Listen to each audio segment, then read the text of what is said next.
Assalamualaikum warahmatullahi wabarakatuh. Kembali lagi di sini Anas berkata. Kuliah online kali ini kita akan membahas tentang materi lanjutan dari kuliah online kemarin ya.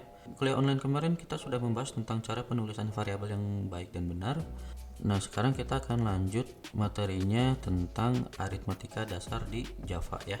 Nah, seperti biasa kalian buka dulu aplikasinya, IntelliJDea-nya, kemudian kalian bikin new project seperti biasa, tinggal next ya, jangan lupa di create project from template, kemudian next. Nah, jangan lupa tentukan project location-nya. Kemarin itu pertemuan ketiga, nah berarti sekarang pertemuan 04 ya, tentang aritmatika di Java. Oke, kalau sudah di open, nama filenya main aja ya, biar nanti base project juga main, jadi tinggal di finish aja. Nah, kalau udah kita hilangin dulu barnya, kita play dulu deh ya, kita siapin tampilan yang sudah di compile nya. Nah, kita pindahkan ke kanan dulu, move to right top. Oke, nanti hasilnya ada di sini ya. Nah, untuk aritmatika di Java itu ada 5 ya, ada penjumlahan, ada pengurangan, perkalian, pembagian, sama yang terakhir itu ada modulus. Kita tulis dulu di sini operasi aritmatika. Oke. Yang pertama itu ada penjumlahan ya, penjumlahan. Yang kedua itu ada pengurangan. Kemudian yang ketiga itu ada perkalian. Keempat itu ada pembagian. Nah, yang terakhir di sini ada modulus ya. Nah, misalkan ya, kita punya sebuah variabel ya dengan tipe data integer. Nama variabelnya apa ya? Misalkan variabel 1 ya. Sama dengan nilainya kita kasih 10 aja deh ya. Terus ada integer variabel 2. Sama dengan isinya 2 deh ya. Nah, nanti kita masukkan hasil dari aritmatikanya ke dalam variabel yang namanya hasil. Jadi kita buat tipe datanya integer, kasih nama variabelnya hasil, titik, koma. Nah, nanti kita deklarasikan ke variabel ini. Nah, yang pertama penjumlahan. Nah, pasti kalian udah paham sih ya sebenarnya penjumlahan pengurangan itu menggunakan simbol tambah kurang, kalau perkalian itu pakai bintang, dan kalau pembagian itu pakai garis miring atau slash ya. Nah, kita coba yang penjumlahan dulu. Penjumlahan itu yang hasilnya itu adalah variabel 1 ditambah variabel 2. Nah, nanti hasil dari variabel 1 dan variabel 2 nya dimasukkan ke integer hasil. Kita sort dulu ya. Sortnya variabel 1 kita bikin semacam kayak kalimat ya. Di sini ditambah variabel 1 ditambah lagi ya, variabel 2 ditambah di sini sama dengan ya. Terus ditambah hasil. Nah, kayak gini. Oh, di sini nggak ada tambah ya. Nah, kalian nggak usah pusing kalau misalkan di sini banyak tambah yang ada di sini. Ini digunakan untuk menyambungkan isi dari data atau isi dari variabel. Nah, isi dari variabel 1 ini kan 10 nih. Nanti 10-nya masuk ke sini, variabel 1 disatukan dengan string ini. Nah, kalau tambah yang ada di dalam kutip ini sebagai string ya, sebagai kata, bukan sebagai operasi tambah gitu. Nah, makanya nanti mungkin kedepannya kita bukan pakai print line tapi pakai printf ya, supaya gampang. Kita play dulu deh yang ini ya, kita run. Nah, ini hasilnya. Kalau di run 10, ini variabel 1 ditambah. Nah, ini tambahnya di sini, ini bukan yang tambah ini, tapi tambah yang ada di dalam kurung ya. Ditambah 2 sama dengan 12. Nah, seperti itu. Untuk pengurangan hasil ini kita isi dengan variabel 1. Pengurangan itu pakai minus aja, dikurang variabel 2 titik koma. kita sort hasilnya. Nah kalau sekarang kita nggak pakai printer ya, tapi kita pakai printf. Jadi nanti kita isinya gini, tanda kutip %d artinya yang desimal gitu ya, dikurang dengan %d lagi, hasilnya adalah %d. Nah datanya dari mana? Datanya kita masukkan di sini variabel 1, nah nanti variabel satunya ini masuk ke desimal yang pertama ini, variabel 2, nanti variabel 2 ini akan masuk ke desimal yang kedua ini. Nah terus untuk yang hasil kita masukkan di sini datanya, hasil ini dari hasil yang ini ya, bukan yang atas ini. Kenapa nggak ada yang atas? Karena deklarasinya itu berlanjut ya. Kalau misalkan datanya ada yang baru diisi ke variabel yang sama, nanti isinya itu bakal berbeda-beda sesuai dengan urutan ya, urutan deklarasinya. Jadi ini lebih simpel lagi nih, cara ngodingnya. Kita run aja. Nah ini hasilnya 10 dikurang 2 sama dengan 8. Oke, nah kita lanjut nih, kita kopas aja deh ya, ini di copy pindahin ke perkalian. Kalau perkalian hasilnya ini variabel 1 itu dikali. Nah dikalinya dengan menggunakan tanda bintang. Terus di bagian printf nya kita ganti nih yang minusnya jadi x aja ya.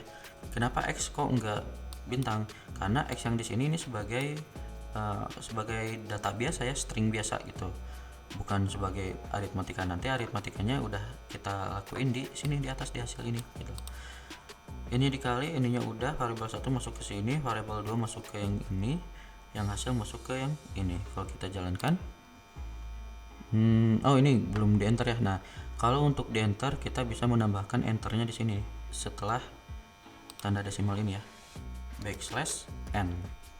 Nah nanti juga kita masukin lagi di sini ya supaya bisa enter, \n atau new line. Kita save dulu, langsung run. Nah ini ya, 10 kurang 2 8. Yang terakhir ini perkalian, 10 dikali 2 sama dengan 20. Kemudian untuk pembagian kita kupas lagi deh ya, dari yang ini copy pembagian, enter, paste. Nah untuk pembagian kita pakai slash ya. Nah kita ganti di sininya bukan kali tapi jadi bagi kayak gini. Nah kita lihat hasilnya, 10 dibagi 2 sama dengan 5. Nah itu untuk pembagian. Khusus untuk pembagian itu akan terjadi error, sebenarnya bukan error ya, kesalahan tampilan data gitu. Maksudnya gimana nih kalau misalkan kita punya data variabelnya gini, kalau dari atas sampai bawah ini kan kita tahu variabel 1 itu 10, kalau variabel 2 nya itu ada 2. Pertambahan, penjumlahan, perkalian itu nggak akan ada masalah. Tapi gimana kalau misalkan si variabel 2 nya kita ganti jadi 3, otomatis kan di belakang hasilnya itu ada koma. 10 dibagi 3 yang kita tahu adalah 3, sekian gitu. Atau misalkan variabelnya variabel 2 nya itu isinya 4, berarti yang kita tahu 10 dibagi 4 hasilnya nggak akan 2 tapi 2, sekian gitu. Nah kalau kita run ya ini, nah semuanya ini udah berubah jadi 4. Dan yang bagian 2, 10 dibagi 4 kok hasilnya 2, padahal harusnya di belakang 2 ini ada komanya.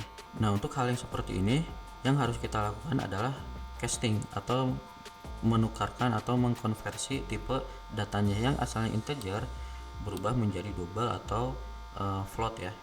Cuman masalah casting bakal kita bahas di video berikutnya aja ya. Nah jadi untuk pembagian khusus kita kasih variabel sendiri ya. Misalkan saya punya data float ya, bukan integer lagi tapi float, namanya misalkan variabel 3 ya, variabel 3 yang isinya itu 10. Nah di sini ada float juga, variabel 4 sama dengan isinya 3 ya, biar nanti hasilnya ada koma. Kemudian untuk yang hasil, nah yang hasil juga kita kasih float di sini, hasil float ya, hasil float. Diisi dengan hasil float ini variabel 3 dibagi dengan variabel 4. Kita masukkan ke sini variabel 3 masuk ke persen D yang pertama, variabel 4 ini masuk ke yang ini ya, dan hasilnya di sini hasil float. Kalau kita jalankan,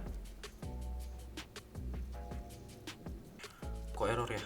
Oh, di sini ada kesalahan. Kalau D itu double ya, artinya tipe datanya double. Kita ganti jadi F.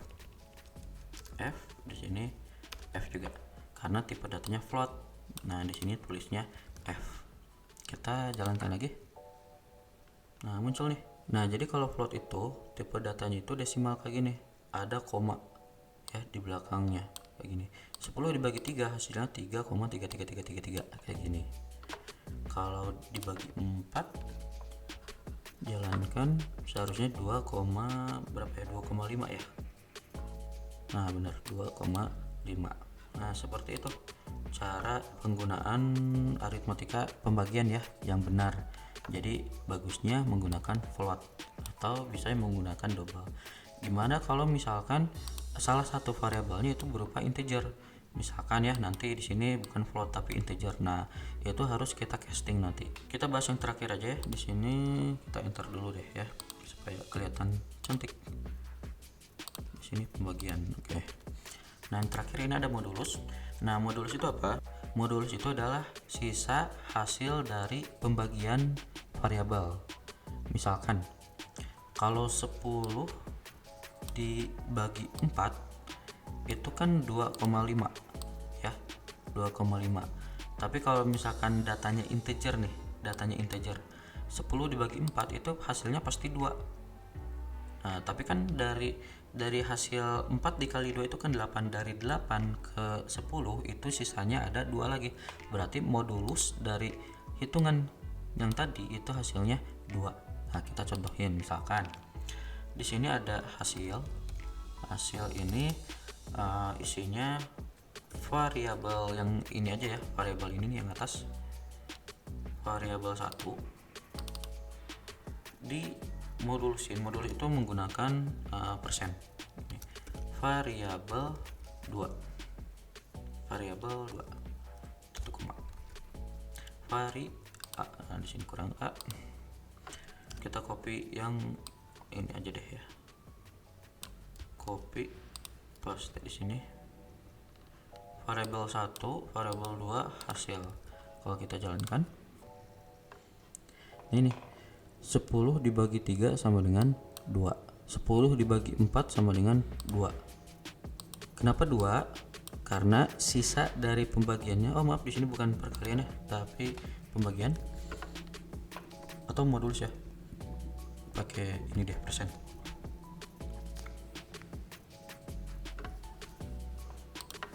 Kita jalankan, error. Oh, karena ini nih, ini tanda persennya harus double ya. Nah, 10 dimoduluskan dengan 4 itu sisanya 2. Kalau misalkan 4-nya kita ganti nih jadi 3, seharusnya modulusnya harus 1 karena 3 kali 3 itu 9. 9 dengan 10 itu kurang 1 ya. Nah, ini hasilnya 1. Kayak gitu. Jadi modulus ini artinya sisa hasil bagi dari variabel ya, dari variabel hasil bagi itu sisa pembagian. Nah, jadi kayak gitu nih teman-teman cara untuk menghitung atau mengoperasikan aritmatika di Java, penjumlahan, pengurangan, perkalian, pembagian, dan modulus. Selain aritmatika juga ada beberapa operasi hitungan di Java itu seperti operasi unary gitu ya, kemudian ada operasi tentang assignment, kemudian ada operasi equals atau persamaan ya. Selain itu juga ada hitungan bitwise atau ada pengoperasian tentang logika ya, AND, OR, XDR, negasi, dan lain sebagainya gitu.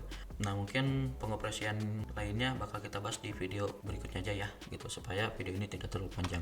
Nah, sekian dari saya, makasih buat waktunya, semoga bermanfaat. Jangan lupa di like, di subscribe, dan di share juga ke teman-teman biar mereka bisa belajar juga.